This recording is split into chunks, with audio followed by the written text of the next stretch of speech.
hidup sehat. Nah, Dr. Alin, tadi kita udah ngobrol dengan Dr. Ari, seorang spesialis penyakit dalam dan konsultan bagian perut dan juga bagian pencernaan. Sekarang kita mau ngobrol mengenai soal pembedahan nih. Sini ada Dr. Nasr, seorang ahli bedah. Dr. Nasr, selamat siang. Selamat siang. Nah, ini banyak orang takut dibedah, Dok. Dokter pasti punya pengalaman nih, orang-orang yang harusnya dibedah tapi takut sekali dibedah. Mungkin dokter bisa kasih penjelasan pada masyarakat mengenai hal ini. Iya, bagaimanapun usus buntu itu pengobatannya itu memang dibedah. Itu nggak mungkin ya, Dok, ya? Satu-satunya. Ya. Kalau mau benar dibedah. Karena tadi kan udah terangkan itu ada kantong di situ menumpuk segala katakanlah sisa kotoran dan infeksi, dan masalahnya itu tidak bisa obat yang ditelan atau yang diminum tidak bisa sampai ke sana oleh pengaruh pembuluh darah yang sudah terbendung situ. Itu dulu persoalannya. Itu alasannya makanya satu-satunya dengan pembedahan. Nah, nggak perlu khawatir dengan pembedahan itu karena ada beberapa cara sekarang ya. Konvensional kan disayat. Itu pun konvensional itu sayatnya kecil. Kecil, berapa senti sih kira-kira? Masyarakat pasti pengen tahu dong. Iya, kalau konvensional itu tergantung lah. Kalau dia itu infeksi usus buntunya itu klasik, ya dengan cara konvensional itu kalau saya mungkin 3-4 cm cukup. Sayatan ya. Seperti tadi Dr. Ari sudah menjelaskan di arahnya itu seperti persis di garis yang diarahkan. Sorry dok, 3-4 cm itu bekas lukanya atau memang ususnya yang dibuang? Bekas luka di kulit. Tapi kalau ususnya sendiri ada tergantung. Dibuang itu di pangkal ususnya. Pangkal ususnya. Mungkin nanti tadi ada gambarnya. Itu pengaruh ini akutnya usus buntu atau memang semua standar kayak gitu dok? Misalnya dipotongnya berapa senti ususnya atau gimana gitu? Selama usus buntu itu tidak dengan komplikasi dia udah pecah, istilah awalnya pecah atau bocor atau udah sampai menginfeksi jaringan yang lain, itu dipotong persis di pangkalnya. Oh gitu. Jadi dipotongnya itu jangan sebatas berapa diameter pangkalnya itu. Diameter pangkal itu kadang-kadang nggak lebih dari 1 cm. Cukup itu. Nah, jadi bukan ususnya yang dipotong, Angel. Pangkalnya. Jadi itu memang umbai cacingnya atau memang yang umbai cacingnya sendiri yang tadi kayak cacing itu yang diambil. Itu yang meradang itu. Karena sebagai orang awam kan usus gitu ya, dipotong gitu. Operasi usus buntu dipotong, pikirannya tuh pasti ususnya dipotong gitu. Usus buntunya itu aja. Yang buntunya itu saja. Iya, si buntu aja. Dan memang ini kalau memang nggak dipotong, tadi dia bilang kalau memang tidak dibuang itu bahayanya kan di sana tadi dokter udah bilang juga bahwa sana banyak mungkin kotoran-kotoran yang karena meradang lalu dia pecah itu bisa menyebar, bisa menyebabkan infeksi yang berat sebenarnya. Malah lebih berbahaya lagi kalau ditunda. Karena ada orang udah tunda saya pikir-pikir dulu, malah tambah lama tambah berat jadinya. Ya, yang jadi persoalan itu mungkin gejala pertama udah terinfeksi, dia berhenti sendiri. Lalu berapa minggu kemudian, beberapa bulan timbul lagi. Ini yang menjadi persoalan, kadang-kadang itu menyebabkan orang menjadi lalai. Persoalannya adalah karena itu infeksi, apapun juga, mau pecah atau tidak, infeksi itu akan berjalan terus, menyebar kemana-mana, Kemudian kalau itu berlama-lama, kuman itu ada di mana-mana, pembuluh darah kita ngambil lagi tuh kuman, diserap semua, bentuk apapun juga. Itu bentuk barang asing di situ, kuman itu. Ini persoalannya. Diserap lagi. Akhirnya kuman itu beredar di seluruh darah. Di seluruh peredaran darah. Itu bahaya yang paling kita tidak suka, bukan hanya pecahnya. Nah, kembali ke Dr. Nasr, tadi nih mengenai Angel, karena Angel masih lumayan takut kayaknya kalau lihat-lihat. Coba Dr. Nasr, ini ada gambar yang dokter yang dilihat ini usus buntu itu ususnya kan di sini. Nah, usus buntunya di sini, Angel. Ini yang bisa diambil. Nah, ini yang buntunya kayak ikutnya. Ini udah diperbesar. Jadi yang diambil ya ininya aja, ususnya yang nggak ikut dipotong. Iya, dipotong. Ya, dipotong karena ujung pangkalnya. Di pangkal ini dipotong. Di sini ya.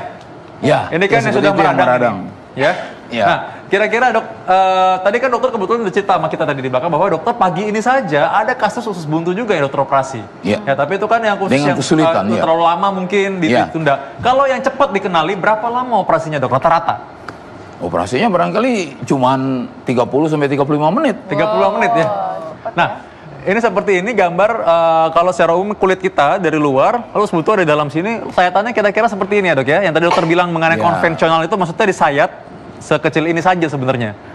Sekarang ada teknologi tadi dokter bilang namanya laparoskopi ya, dikeker dan sebenarnya cuma sedikit sekali lukanya. Ya, kalau laparoskopi lukanya jauh lebih kecil, ya seperti ini. Pada 3 titik, ya, di sebelah sini, kemudian di tengah. Nah, Ini disebut minimal invasif. Ya. Jadi cederanya sedikit, cedera lukanya sedikit, lalu manipulasi di dalam juga tidak banyak. Ya. Namun prinsipnya usus buntunya tetap bisa dikeluarkan. Ini dengan itu sebenarnya kita analogikan seperti kamera ya dok ya. Jadi cuma Iya. sedikit. Kalau ini kan kita kita buka langsung. Kalau Iya. tadi itu kita seperti kamera, Iya. masukkan 3 tempat sehingga sangat kecil sekali Iya, memang hampir nggak ada. Di setiap Iya. yang 3 itu ada kameranya memang. Nah ini Angel, cuma dikit banget. Cuma dikit Iya, ya. Nggak kelihatan. 3 cm aja. Nggak Nggak dibelek dibelek semuanya, semua. ususnya 3 juga nggak Nah, dipotong. tapi ini kalau justru lebih cepat dideteksi. Kalau memang yang sudah infeksi berat, saya rasa mungkin kayak gini agak sulit ya dokter ya. Justru kita Iya. nggak boleh tunda-tunda kan dok ya? Itu dia, mungkin itu bisa saja. Jadi jangan kecewa. Itu bisa beralih ke konvensional, dibuka lebih Iya, besar. karena Bisa kalau saja. tunda terlalu lama, nggak mau dioperasi, terlalu takut, akhirnya malah lebih berat sehingga dengan kecil aja susah ya. Iya. Iya. Oke, dok, terus lagi dok. Dokter Ari, apa yang terjadi apabila pasiennya menolak untuk operasi tiba-tiba pecah? Iya. Iya. Jadi kalau tadi saya bilang tadi, oke lah nih pasien saya tadi ya dikirim ke dokter bedah, nggak mau dioperasi. Ini memang kita mesti ngomong benar sama pasiennya. Ini karena dia beresiko tadi, Iya. beresiko terjadi perburukan. Ya memang kalau enggak ya kita coba sih kasih antibiotik segala macam. Tapi umumnya tetap kalau memang dia kondisinya udah akut sekali dan itu kita nggak mau ambil resiko gitu. Dokter Ari, Nah. mungkin ini dokter Ari Iya. supaya lebih jelas bahwa di sini kita punya organ-organ di sini ada banyak. Iya. Ya, usus buntu katakanlah di sini dokter Ari. Iya. Ya. Kalau dia pecah, maka ini bisa kena di seluruh tubuh dan Iya. bisa masuk ke pembuluh darah, ya. Betul. Jadi yang Iya. tadi yang disebutkan oleh Iya. Dokter Nasar tadi ya bahwa kalau dia tadi ini artinya ini pecah ya kan, justru yang jadi masalah itu adalah infeksinya. Infeksi tadi itu yang masuk ke pembuluh darah. Jadi pasien ini yang tadinya infeksi Cuma di sini. sumbernya di sini, akhirnya menyebar seluruh darah. Ini kalau udah begitu udah infeksinya sudah berat. Kadang-kadang dokter bedah juga udah di dalam tindakan operasinya tersebut juga ada tindakan operasi yang dengan resiko. Lengkap Kan biasanya kemana-mana kan ini. kita ya dokter penyakit dalam kirim dokter bedah, oke ACC, konsul ke anestesi. Nah Ya. itu buat dokter anestesi juga kalau udah sampai infeksinya udah luas ke seluruh tubuh jadi repot juga. Jadi yang tadinya resikonya jadi ringan, sedang atau bisa jadi resiko sedang atau berat. Ya, seperti ini ya, Itu Dok. dia. Ya. Nah, ini kalau dibilang bahwa ini itu dia ternyata tadi sudah pecah. yang kita bilang sepsis, jadi infeksi sudah kemana-mana. Ini bisa isinya pus atau nanah ya. Iya, Nanah yang kuning-kuning ini betul. nanah sampai dia masuk semua Iya. kuman-kumannya ke pembuluh darah. Iya, Nah, ini yang mesti pakai antibiotik ya dokter. Nah ini udah antibiotiknya mesti Ya. double-double biasanya. Kemudian tadi tetap juga ini mesti dikeluarkan. Memang ada beberapa keadaan yang artinya akhirnya kita kasih antibiotik aja dulu Ya. nih. Yang kalau misalnya infiltrat nanti mungkin dokter Nasar bisa sampaikan. Jadi memang pada kondisi tertentu ada juga kondisi di mana si usus buntunya itu memang nggak bisa dioperasi, mesti dikasih antibiotik dulu nih. Ya. Nanti kalau agak tenang baru diberikan. Ya. Tapi sekali lagi memang buat masyarakat pada saat nyeri perut kanan bawah dan bergerak juga susah, segera ke dokter. Karena segera dideteksi secara Ya, dini. Justru kalau betul. ini karena ditunda-tunda terlalu lama, malah Ya. ini jadi akhirnya sayatannya nggak bisa Iya, kecil lagi, harus besar betul. jadinya. Jadi Dan ada lama ya, dirawatnya ada malah. ada pasien misalnya, oke dia nggak mau lah gitu. Oke lah ini selamat nih nggak ada apa-apa. Ya. Tapi dia udah bisa terjadi yang tadi disebutkan dokternya bisa kronik. Oh, ya. Nah kronik itu kita nggak tahu kapan kambuhnya. Kalau kebetulan mohon maaf, dia seorang yang mesti keluar kota, kebetulan datang di tempat kota yang nggak ada dokter bedahnya udah. Kan beresiko juga Ya. buat dia gitu loh. Jadi itu sekali lagi Ya. pada saat dokter bilang putus, oh ini harus operasi, sebaiknya dioperasi. Baik dokter, kita duduk lagi dokter ya. Nah, padahal sebenarnya rongga abdomen itu adalah rongga yang steril ya. Seharusnya memang tidak ada pus, tidak ada nanah dan juga tidak ada darah Ya. ya. Nah, Dok, apakah penyakit usus buntu ini bisa dihindari? Atau mungkin setiap orang berpotensi untuk usus buntunya ini bisa terinfeksi Iya. gitu. Prinsipnya kembali lagi semua gaya hidup sehat. Gaya hidup sehat untuk pencernaan kita. Apa sih? Ya pertama bahwa kita harus prinsipnya adalah makan jangan terlalu banyak lemak. Ya kan daging-daging itu mesti diimbangi dengan sayur-sayuran dan buah-buahan. Ya kan istirahat yang cukup karena sekali lagi pada saat daya tahan tubuh kita nggak baik, apapun bisa terjadi infeksi pada tubuh kita tadi, bisa terjadi infeksi tubuh. Jadi daya tahan tubuh, tidur yang cukup, istirahat yang cukup, ya kan, kemudian banyak minum juga penting karena tadi saya udah bilang bisa saja yang membuat blok itu adalah kotoran kita kalau keras. Nah, kotoran untuk menghindari kotoran kita nggak keras, mesti banyak makan sayur, buah dan banyak minum. Kemudian tetap bergerak, olahraga, itu olahraga yang penting. Dok, saya nggak bisa nggak mesti jalan paling nggak 30 menit deh males sehari dong. gitu, benar. Jadi prinsipnya kesehatan pencernaan itu ya untuk semua lah sebenarnya, bukan untuk usus yang buntu penting saja. pola hidup yang sehat Gaya ya, hidup yang sehat. sama juga mungkin buat pemirsa di rumah juga ya, ini edukasinya juga bahwa memang kita tuh nggak boleh menggampangkan penyakit yang sedikit. Kadang-kadang nanti dulu kayak gitu ya, Dok ya. Setuju banget. Kadang-kadang keterlambatan itu karena pasien itu menjadi dokter buat diri sendiri gitu loh, ya kan? Ini kayaknya sih cuman nyeri perut biasa gitu loh. Nah, udah parah baru ke dokter yang terlambat. Betul, Dokter Arin, ya berhubungan dengan apa Dokter Arin katakan, Dokter Nasar. Dokter Nasar, saya minta pesan singkat untuk masyarakat supaya masyarakat tidak terlalu takut untuk hal semacam ini dengan tujuan supaya tidak terjadi komplikasi yang malah semakin berat. Iya.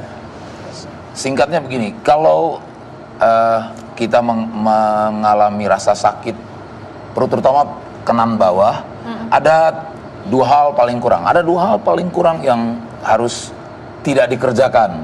Yang pertama, melakukan manipulasi, mengurut. Itu menjadi kebiasaan kita biasa. Itu sangat bahaya ya, Dok ya. Itu tidak dilakukan. Tidak, yang kedua itu adalah tidak makan dan tidak minum lagi. Itu sangat bermakna. Karena tadi dikatakan apabila di usus itu terjadi volumenya diisi, apalagi kemudian salah satu diantaranya sulit buang air besar itu kan karena reaksi dari infeksi itu juga. Nah, kalau itu diisi lagi, bayangkan seperti selang, udah ada retak di situ, diisi lagi ya, tinggal pecah. Jadi masyarakat bisa lebih cermat mengamati apa yang dia derita sendiri. Saya ulang sekali lagi itu. Tidak dilakukan manipulasi apapun juga. Kemudian tidak makan minum lagi, segera ke dokter. Tidak mesti dokter bedah, segera ke dokter saja. Terima kasih banyak Dokter Nasar, terima kasih banyak Dokter Ari. Dan tentunya masyarakat pastinya sudah cukup aware ya sekarang mengenai usus buntu, di mana saat ini usus buntu itu tentunya adalah hal yang berbahaya. Jadi once kita terkena usus buntu, nyeri perut di kanan bawah, berarti tentunya harus segera datang ke dokter. Jangan memanipulasi. Nah,